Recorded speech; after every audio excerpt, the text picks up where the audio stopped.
Audiobook. Not everything that goes through your mind is true. Prologue. If you could let go of every belief you have about yourself today, absolutely every one of them, would you still be the same person? Imagine that everything you believe about yourself, about life, and about the world is nothing more than a set of unquestioningly adopted thoughts. What would you feel? Maybe disbelief, maybe a fleeting fear, or maybe, just maybe, a spark of curiosity. And that spark, however small, is all you need to begin seeing existence with completely new eyes. From the moment we are born, we become silent sponges, absorbing ideas, beliefs, and norms from our environment. Our parents, society, school, the media, all weave, thread by thread, the fabric of our identity without us even realizing it. We learn what is good and bad, what is right or wrong. And from these fragments, we construct an image of who we are. But what if none of this is an absolute truth? What if it's just a filtered version, a distorted shadow of reality? The mind is a cunning magician, capable of deceiving us with the illusion that everything we think is unquestionably real. We cling to emotions, memories of the past, fears of the future, and debilitating internal criticisms, without realizing that most are just echoes, phantoms without substance. We believe we are our doubts, our insecurities, our mistakes, but deep down, we are none of those things. We are something vaster, deeper, freer. This audiobook, created and published by Audiomotivate, is an invitation to challenge the established order, to question every story you've taken for granted about yourself. You'll discover that you're not condemned to live as a prisoner of your own thoughts. You don't have to be a slave to what happens in your mind, nor do you have to allow fears and limiting beliefs to write your destiny. The way out exists, and it's not somewhere far away, but within you. This isn't about superficial positivism, about repeating empty phrases like mantras. It's about waking up, opening your eyes, and recognizing that you've always had the power to choose which thoughts to embrace and which to let go. It's about learning to observe your mind without getting caught in its web, and in that act of observation, discovering true freedom, the freedom to not believe everything you think. This journey won't be easy. Questioning what you've accepted as truth for years can be uncomfortable, even challenging, but it will also be the most revealing path you've ever traveled. So I pose a question to you. If everything you think about yourself was just a story invented by your mind, what story would you choose to write starting today? To create a new narrative, you must first acknowledge the cage you've been living in without realizing it. Only then can you open the door and walk toward a more authentic, fuller, and more personal existence. Episode 1. To begin writing a new story, you must first acknowledge the old one, the one that has been silently narrated inside you, over and over again, without you even noticing. Before moving forward, you need to see the cage you've been locked in for so long. It's not a physical cage, with tangible bars or visible walls. No, it's a much more subtle prison, but just as real. A jail built in the deepest recesses of your mind, shaped by thoughts that, from an early age, you accepted as unquestionable truths. Since you were a child, you were conditioned to believe certain ideas about yourself, about what you were capable of achieving, and about what the world had, or didn't have, to offer you. You were taught what was possible and what wasn't. You were shown, without words or with too many, what you should expect from life, what you deserved, and what would never be within your reach. These teachings became the invisible bars of your prison. And the most disturbing thing is that this mental prison is so discreet, so silent, that most people don't even know they're trapped. They get up every day, comply with expectations, follow the rules, conform to social demands, and never, or very rarely, question that inner voice that tirelessly repeats, "You can't, you're not enough, this is how things will always be." These phrases, so familiar, have become automatic thoughts, repeated so many times that they seem true. But are they? The truth is, those beliefs didn't originate with you. You didn't choose them freely. They were implanted by your environment, by your family, by the educational system, by society as a whole. The good news is this: if they were imposed on you, they can also be dismantled. That cage that holds you back only exists in your mind, and the key to opening it lies in your power to question everything you took for granted. Many people live their entire lives without stopping to think about why they believe what they believe. If someone told them they should study, work hard, and be content with what they have, they accepted it without hesitation. If they learned that certain dreams were too big for them, they never tried to achieve them. But when you dare to question your thoughts, something extraordinary happens. You discover that many of the limitations you considered real were just shadows, illusions disguised as certainty. Stop for a moment and reflect. What beliefs about yourself have you adopted without subjecting them to the judgment of your reason? How many times have you repressed your own desires for fear of failure or fear of what others might say? What if the only reason you haven't yet achieved what you so desperately desire is because you convinced yourself you couldn't? To escape this prison, you must first see it for what it is, a mental construct. And the first step toward freedom is becoming aware of its existence. Because the moment you understand that you are a prisoner of your own thoughts, you regain the power to choose. True freedom is born from awareness. Getting out of this prison doesn't mean denying reality, but rather facing it with fresh eyes. It means stopping living on autopilot and beginning to intentionally examine every thought that limits you. It means taking control of your life from a new perspective, one not based on fear or insecurity, but on the power to decide which thoughts define you and which don't. Now that you've had a glimpse of the cage you've been locked in, it's time to ask yourself an essential question. If you can't blindly trust your thoughts, how true is the story you've been telling yourself up until now? Your mind possesses a fascinating power. It can build entire worlds within you. It fills your consciousness with memories, expectations, fears, desires. But there's something you should know. Not everything you think is necessarily true. The human mind isn't designed to seek absolute truths, but rather to generate a coherent version of reality based on what it already knows. Every thought that dwells within you is the result of your past experiences, your learning, your environment, and the patterns you've repeated endlessly for years. Yet, few people stop to examine this. They believe that what they think is an accurate reflection of reality, without understanding that their thoughts are not facts, but interpretations. Remember the last time you worried about something that ultimately never happened? At the time, your mind convinced you that this scenario was inevitable. But in the end, nothing happened. How many other times has this happened without you even realizing it? This is the mind's trap, living in an internal narrative fueled by automatic thoughts that repeat themselves so much that they seem unquestionable. The mind whispers, "I can't do it.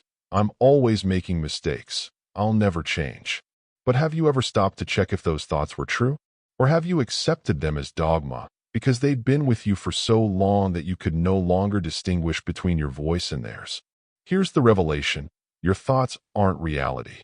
They're a reflection of beliefs that, often, were imposed on you before you had the tools to filter them. Maybe someone told you that you were clumsy, that you weren't smart enough, that there were dreams that weren't for you, and you believed it. Without knowing it, you instilled those ideas inside you, and since then, every time you try to grow, that voice speaks again. This is the cycle of limiting thinking. First, an automatic thought arises, based on the past. Then, you believe it without question. Consequently, you act from that place, limiting and sabotaging yourself. The end result reinforces the original belief, like a self-fulfilling prophecy. So the cycle continues, growing stronger with each repetition. But you're not doomed to remain trapped in it. What's been learned can be unlearned. If your mind has been programmed, it can also be reprogrammed. And the first step is this: step back. Learn to observe your thoughts without merging with them. To do this, you need a powerful tool: conscious observation. Here's a transformative exercise. For one day, carry a notebook with you. Write down every negative or limiting thought that pops into your mind. Observe them without judging. Don't try to change them yet. Just acknowledge them. Ask yourself honestly, is this absolutely true? Can I prove it? Or is it just a perception I've been carrying around for years? Reframe. If you tend to think, "I'll never change," you can say, "I'm in the process of changing." If you think, "I always fail," you can affirm, "Every attempt brings me closer to success." It's not about painting everything rosy or thinking positively without foundation. It's about understanding that not every thought deserves your credibility. You can observe an idea without identifying with it. You can let it go without obeying it. And here's the most crucial point. You can't prevent thoughts from appearing, but you can choose which ones to believe. Most people live as slaves to their thoughts, reacting to them without knowing it. But when you learn to observe, rather than react, you regain control. You are not your thoughts. You are not your mind. You are the consciousness that observes them. And there, right there, your true freedom begins. Now that you've learned to question what you once took for granted, it's time to take a step further. Separate yourself from your thoughts and become their observer. Imagine your life if you could see your mind in action without letting it control you. What would it be like to wake up every day and consciously choose who you want to be? Episode 2. Who are you if you are not your thoughts? This is, without a doubt, one of the deepest questions a person can ask themselves. Throughout our lives, we've grown up believing that we are what we think about ourselves, and what others have told us we are. However, what remains when we dare to stop identifying with those thoughts? What lies beyond the mental narrative we repeat daily as if it were the only possible truth? From a young age, we learn ideas about ourselves, that we are shy, brave, clumsy, intelligent, incapable, or brilliant. These labels aren't born with us. They are taught, reinforced, and repeated until they become firm, almost unquestionable beliefs. But there comes a moment, a pause between thought and reaction, in which something is revealed, the possibility of observing the mind without being swept away by it. And in that pause, in that moment of lucidity, the extraordinary happens. You discover that you are not the voice echoing in your head. You are the one who listens to it. Imagine sitting quietly, doing nothing, and suddenly you notice your mind starting to talk without you asking it to. It brings up memories from the past, worries about the future, and replays conversations that have already ended. Your mind works like a radio station that never turns off, broadcasting thought after thought. But here's the key. You don't have to believe everything you hear, nor do you have to automatically respond to every thought. You can calmly observe them, without needing to react. When you become a witness to your own mind, something begins to transform.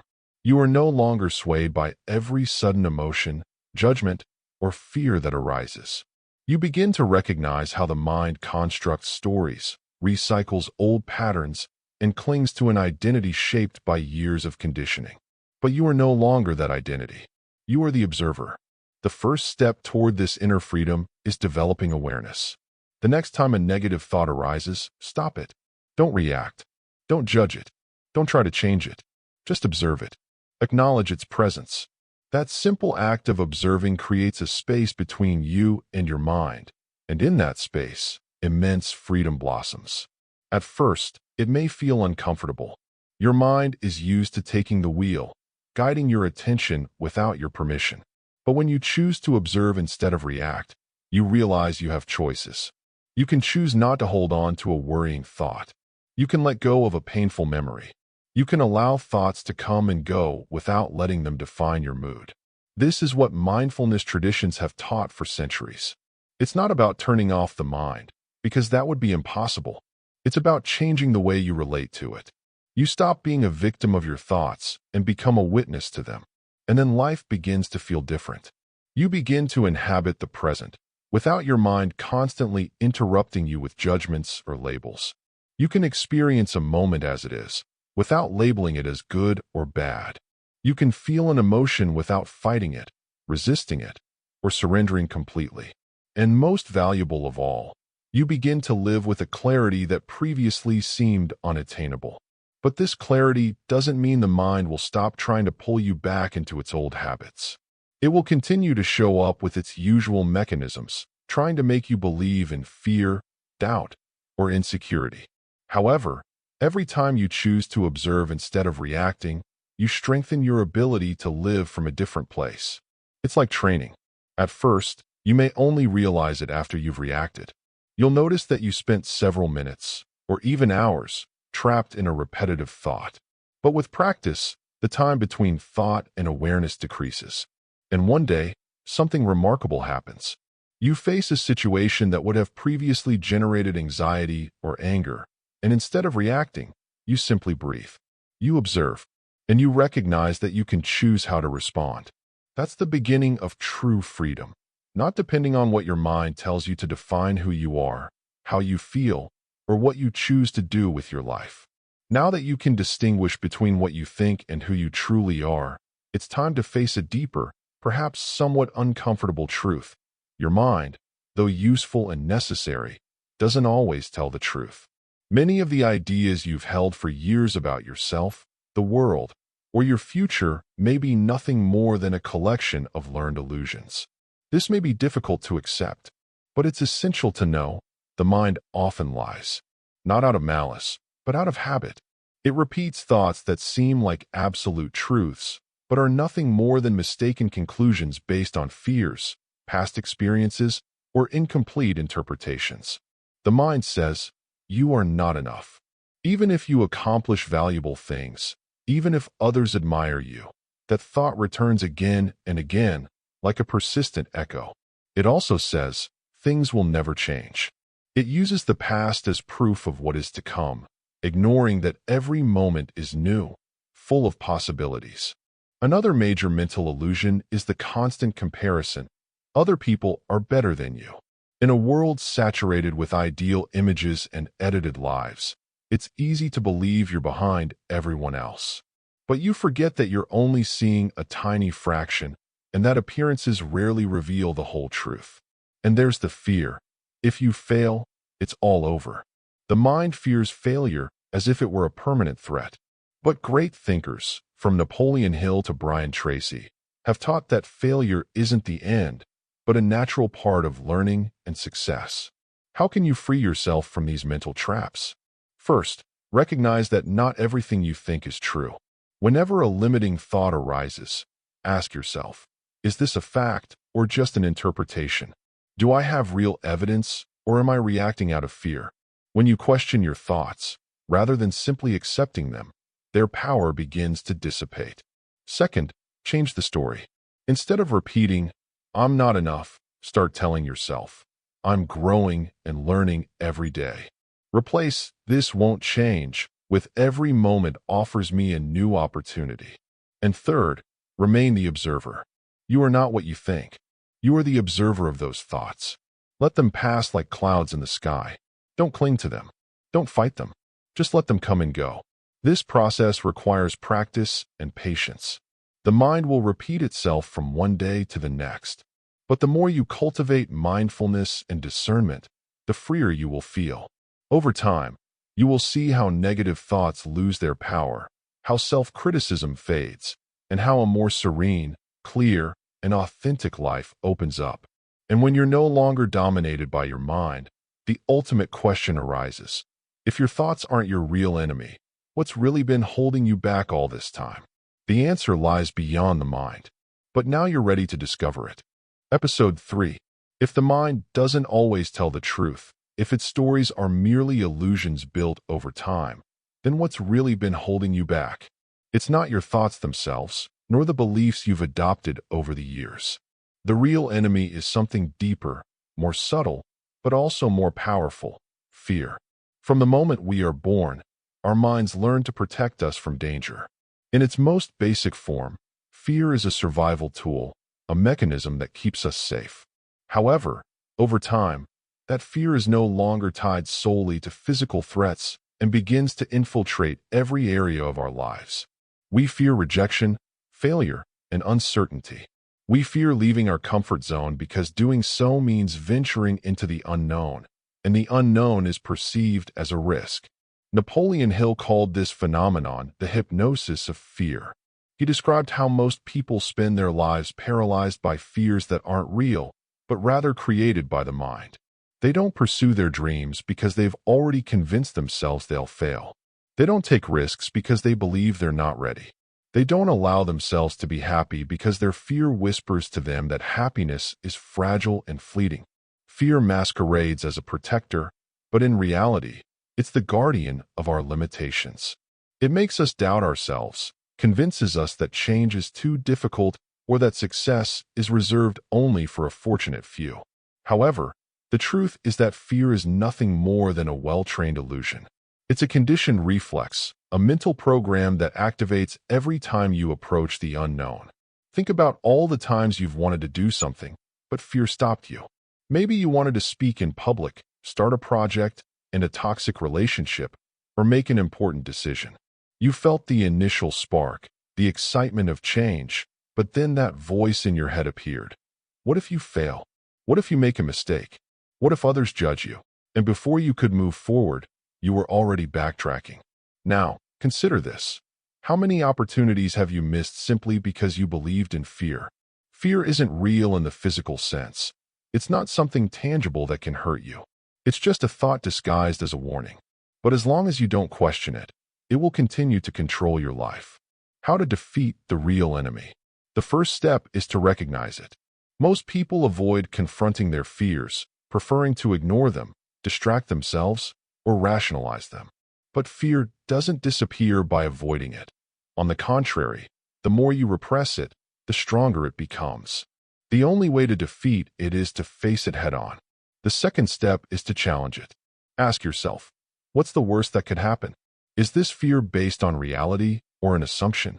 Most of the time, when you analyze your fear logically, you discover it's exaggerated, irrational, or simply unfounded. The third step is to act despite the fear.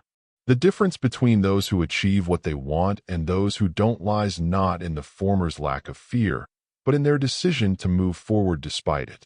As Brian Tracy said, do it with fear. Don't wait for the fear to disappear before taking the first step. Because the moment you move, fear begins to lose its power. Fear only controls you if you remain motionless. But when you face it again and again, you discover a liberating truth. Fear is nothing more than a shadow, and shadows only exist in the absence of light. Now that you've identified the true enemy, it's time to understand how it has kept you trapped in an endless cycle of suffering. Because fear not only paralyzes you, it also makes you cling to an identity that no longer serves you. Throughout your life, you've clung to stories of pain, rejection, and failure. You relive the most difficult moments over and over again, as if revisiting them could change what happened. But the suffering comes not from what happened to you, but from how you hold on to it. The ego, that part of you defined by your thoughts and beliefs, requires suffering to exist. It seems like a strange idea, but it's real. If you've built your identity around pain, loss, or disappointment, letting go of that suffering means losing a part of who you think you are. That's why many people remain trapped in cycles of pain, even when they long to break free. Deep down, there's an invisible resistance that says, if I let go of this suffering, who will I be without it? But here's the truth. You are not your suffering. You are not your wounds, your mistakes, or the things that have hurt you. Yet, as long as you identify with them, they will continue to rule your life. Letting go of suffering doesn't mean ignoring or repressing it. It's not about pretending it doesn't exist or covering it up with empty affirmations. It's about facing it with full awareness and then letting it go. A powerful exercise to break this cycle is to write a farewell letter to the thoughts and emotions that have kept you trapped. Write to your fear, your insecurity, that painful story you've repeated for years. Thank them for what they've taught you, but make it clear that you no longer need them. Then, burn the letter, tear it up, or symbolically get rid of it. This act doesn't erase the past, but it sends a powerful message to your mind. I'm no longer holding on to this story. Whenever you find yourself caught in thoughts of suffering, pause. Observe them without judgment and ask yourself, do I need to keep holding on to this? Does it help me in any way? Or is it just keeping me a prisoner of the past? The answer will always be the same. Suffering isn't helping you. It never has. It's only kept you locked in a mental prison. When you let go of suffering, something changes. You stop being defined by your pain and begin to experience life with a new lightness. you discover that, beneath all those layers of fear and insecurity, there is a peace that has always been there, waiting for you to choose it. But there's something else you must face before you can be truly free: emptiness. Because when you let go of everything that has defined you, you come face to face with the blank space of the unknown. And it's in that emptiness that your true transformation begins. What if that emptiness wasn't something you should fear, but the gateway to your truest freedom? Now it's time to find out. Episode 4. When you finally allow yourself to let go of suffering, when you decide to stop clinging to the stories your mind has been relentlessly repeating for years, you come face to face with something many deeply fear: emptiness. But this emptiness isn't a physical absence, nor a tangible loss. It's rather the disappearance of all those old structures you once believed defined you. You are no longer the person who identified with your pain. You are no longer the one who limited yourself out of fear, or the one who believed your thoughts were absolute and immutable truths. So, in that moment of revelation, an inevitable question arises: who are you now? Carl Jung described this emptiness as a fundamental stage in the process of inner growth. He asserted that when we dare to face our shadow and let go of the identifications we've always carried, we enter uncharted territory. In this uncertain place, the ego feels threatened because it no longer has anything to cling to. And it's precisely at this point that many people retreat. They prefer to return to their old beliefs, even if they cause them pain, because at least they feel familiar. However, true growth manifests when you choose to remain in the void, when you resist the temptation to fill it with noise, unnecessary pursuits, or fleeting distractions, and simply allow yourself to be there. The void shouldn't be feared. It's a portal. It's the space where you can begin anew, rediscover your essence, and rebuild yourself without the limitations of the past. In that inner silence, you understand that you don't need a rigid identity, that you can flow with life without being chained to labels or definitions. Look around you. Nature teaches without words. Trees lose their leaves in autumn to be reborn in spring. The river flows without resistance, and night gives way to day without a fight. Only we humans cling to what no longer serves us, simply out of fear of the unknown. What if instead of fearing the void, you accepted it as a natural part of the transformation process? What if you saw it as an opportunity to rewrite your story without the shackles of yesterday? In that silent space, you can simply be, without needing answers, without rushing, with total presence. The mind, of course, will try to resist. It will try to fill it with new ideas, renewed fears, or old identifications disguised as novelty. But if you resist this impulse to saturate yourself, something extraordinary happens. Beneath the mental murmur, you discover a solid, unchanging peace. That peace doesn't depend on what you think, what you believe, or what you achieve. It is simply who you are, in your purest form. And then you realize you never needed to hold on to anything, that you were always enough, even when you thought otherwise. But that's precisely where a new trap can emerge: the need to find external motivation to keep you going. After letting go of the old, many people look for reasons outside themselves, in books, in speeches, in other people's models of success. They want to be motivated to keep going. However, what if motivation isn't the key? We've been taught that motivation is essential to achieving anything meaningful, that we need to feel inspired, energized, and enthusiastic.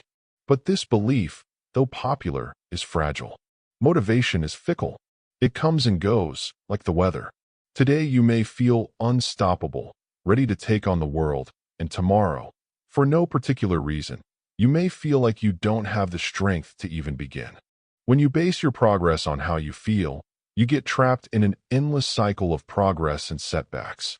Look at the people who have managed to build something with true purpose.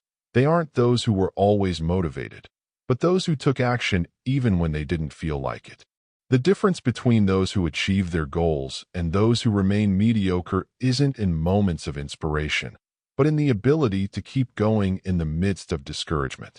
The great trap of motivation is making us believe that we must first feel ready to act. So we tell ourselves, I'll start when I have more energy, when I feel like it, when I get inspired. But that moment, in most cases, never comes.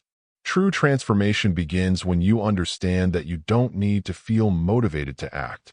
All you need is to act.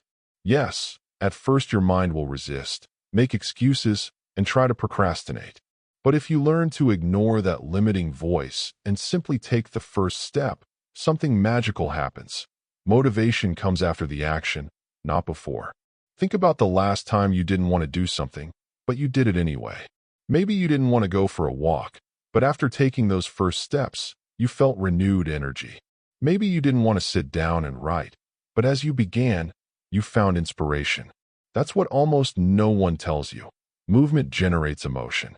Therefore, if you truly want to change your life, you need to build discipline, not rely on the mood of the moment. And to do so, you can follow some simple principles. Keep it simple. If your goal is to exercise, start with something so simple you can't fail. 5 minutes a day. If you want to write a book, write just 1 page. Make it so accessible that there are no excuses. Make a commitment to yourself. Make a pact to take action every day, no matter how you feel. Consistency is better than intensity. Apply the 2-minute rule. When you don't feel like it, tell yourself, I'll only do it for 2 minutes.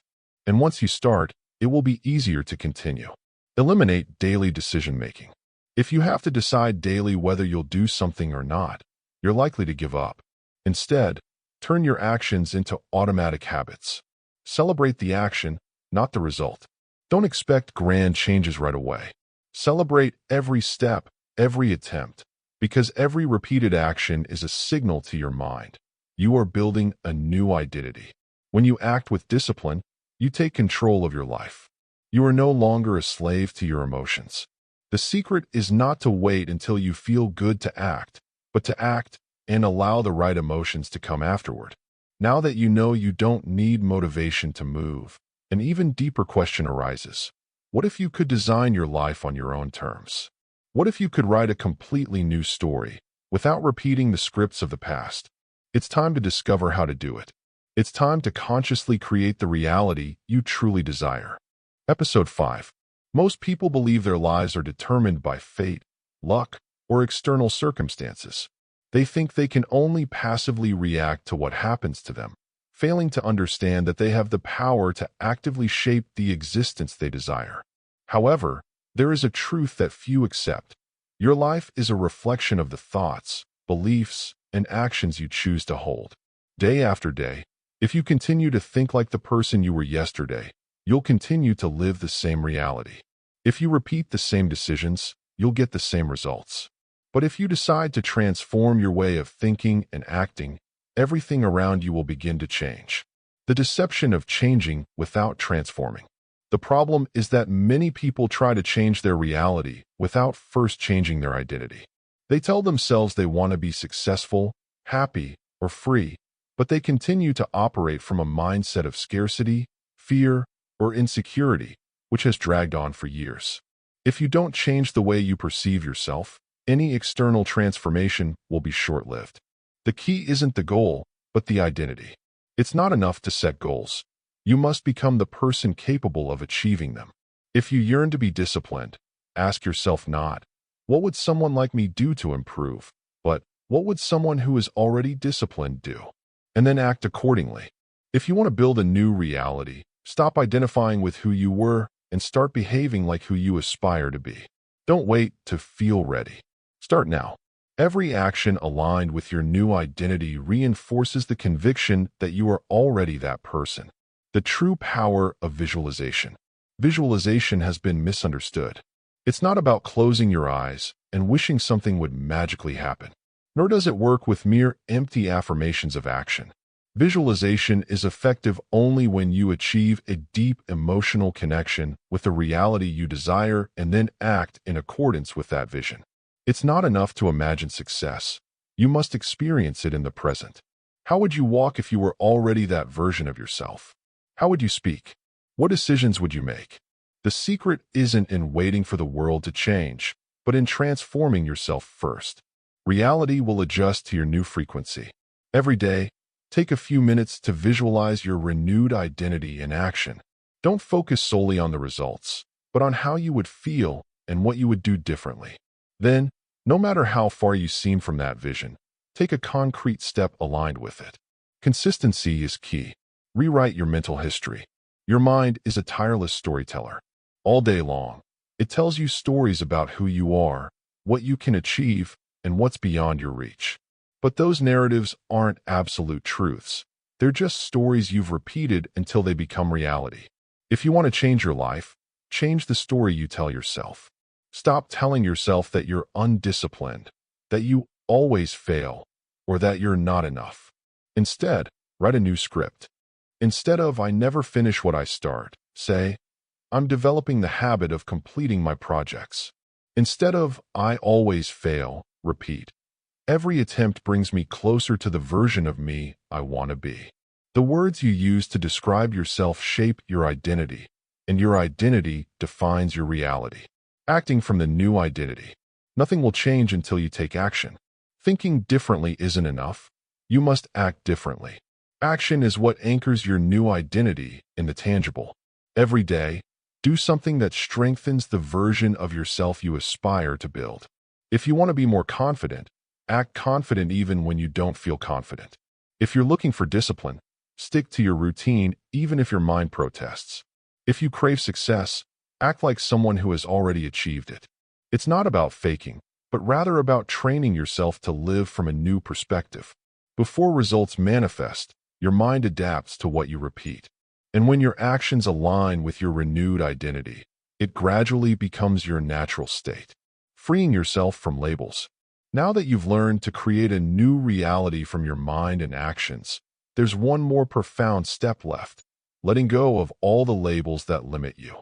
Because true freedom doesn't lie in changing your identity, but in transcending the need to define yourself. From the moment we are born, we are taught to pigeonhole ourselves into roles. You're an introvert. You're good at this. You're bad at that. Without realizing it, we build our self-image from these labels, as if they were immutable truths. But what would happen if you stopped defining yourself by any of them? Labels are invisible prisons. When you tell yourself, "I'm anxious," you reinforce that identity until you believe you can't be anything else. When you say, "I'm no good at public speaking," you close the door to your own growth. Labels become self-fulfilling prophecies. You believe them, act accordingly, and, without realizing it, you lock yourself into a rigid version of yourself. But the reality is that no label can capture the entirety of who you are. You are not just your profession, your flaws, or your past achievements. You are a constantly evolving being, and every time you cling to a definition, you deny yourself the possibility of change. Living in fluidity. True freedom arises when you practice fluid identity, allowing yourself to be whatever you need in each moment, untethered to a fixed concept. Some days you'll be strong, others vulnerable. Sometimes you'll act with discipline, other times you'll need a break. And all is well.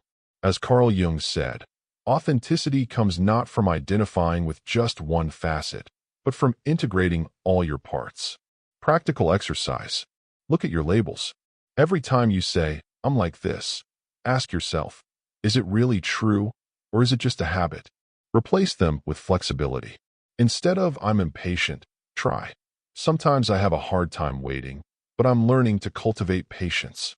Act from freedom. Allow yourself to change without fear of ceasing to be you. Epilogue. Life beyond the mind. If you are not your thoughts, your labels, or your fears, then what are you? The answer lies in the silence behind the mental noise. You are the observing consciousness, the impartial witness to everything that arises and disappears. The mind is a tool, but most people live enslaved by it, lost in worries, judgments, and endless internal dialogues. Imagine a radio that never turns off, repeating stories over and over again. That radio isn't you. You are the one listening. When you let go of every thought, you discover a profound peace, not the kind that depends on external circumstances, but the kind that comes from knowing that, beyond all labels, you are already whole. You don't need to prove anything. There's no ideal self to achieve. Life isn't a problem to be solved, but a journey to be lived. Here, now. The greatest freedom is not changing who you are, but remembering that you were always free.